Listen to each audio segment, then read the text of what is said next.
इंसान पैदा होता है तो डॉक्टर सबसे पहला काम उस बच्चे का वज़न करता है। 2.5 किलो, 3 किलो, 3.5 किलो, और अगर ज़्यादा आया तो पूरी दुनिया के पेपर में उसका वज़न आ जाता है।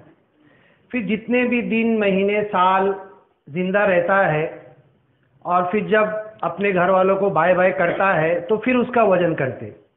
कभी 60 किलो, 70 किलो, 80 किलो, बहुत हुआ तो 90, 100 कोई कोई पहुंचता है। अब ये 3-4 किलो से 70-80 किलो का जो उसका यात्रा है, इसके बीच में उसने क्या किया? बाबा जी भी कहते थे दिवस गेला रात गेला तुम्ही काय केले? नाही, आम्ही केले ना 3 किलो का 70-80 किलो केले ना आणि रिकामा सोडून पळून गेले। काय भेटला? निराकार ने 2 चीज हमें दिया था।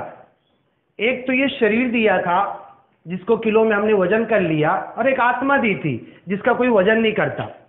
और जब कोई वजन नहीं करता तो उसको बेकीमत समझते, उसकी कोई वजन नहीं समझते हम लोग, लेकिन वजन उसी का है। और हम दुनिया में भाई तेरा कितना किलो है, तेरा कितना किलो है, हाँ, और खुश होते हैं अरे मैं इतने किलो का हो गया।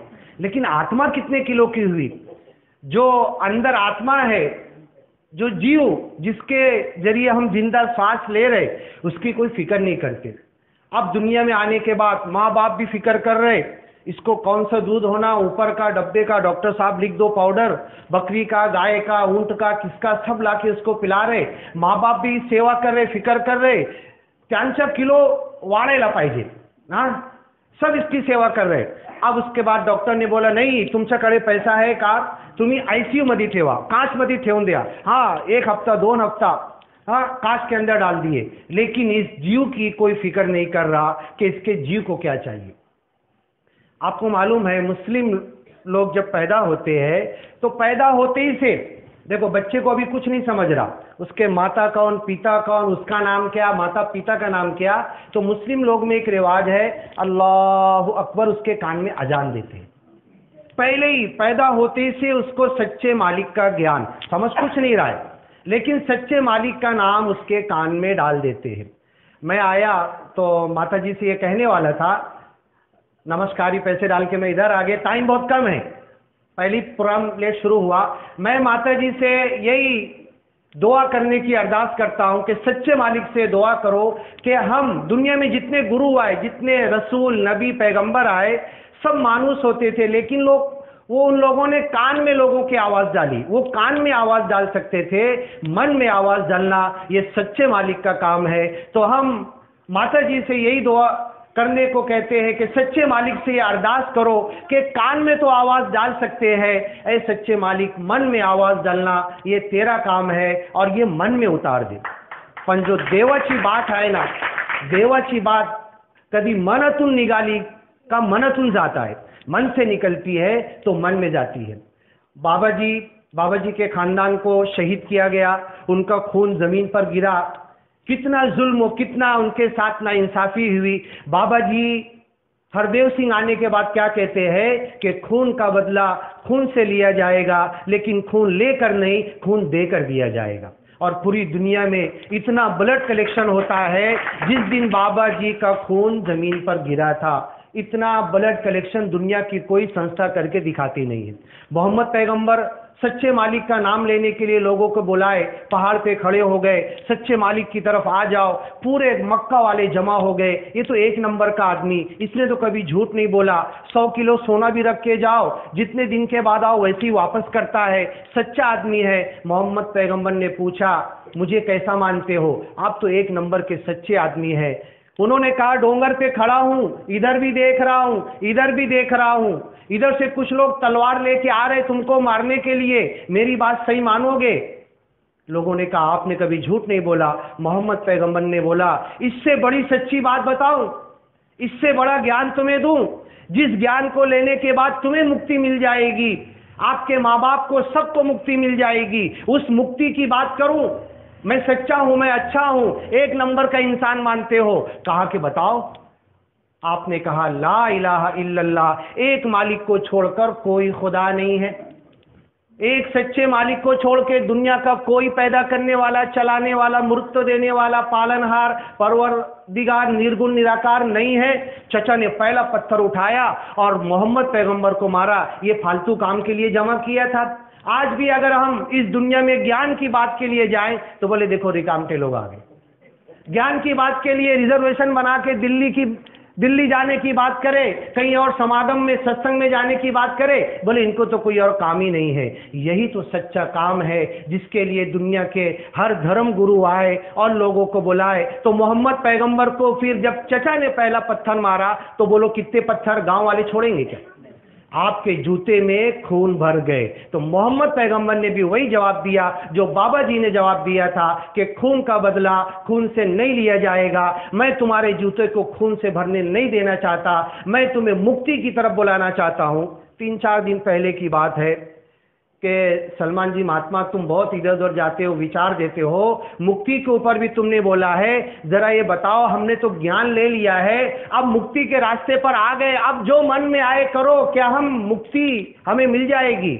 मैंने कहा महाराज जी, सदगुरु ने हमें ज्ञान तो दिया है, सच्चे मालिक सोबत जोड़ून दिला है, जा तुम्ही सिमरन करा, जा तुम्ही सेवा करा, जा तुम्ही सत्संग मधी बसा, अच्छी बात आई का और अच्छी बात लोगों तक पहुंचा, सबको तो पहुंचाओ बोलो। लेकिन अब ये जो 3 रास्ता दिया है, अगर इस रास्ते की तरफ हम नहीं आएंगे, सत्संग सेवा सिमरन नहीं करेंगे, तो मुक्ति के रास्ते की तरफ देखकर खड़े हैं, कदम चला के चलना पड़ेगा, कदम बढ़ाकर मुक्ति की तरफ जाना पड़ेगा। सद्गुरु ने देवा सोबत जोडून दिला, आपला सोबत कोणाला जोडला नाही।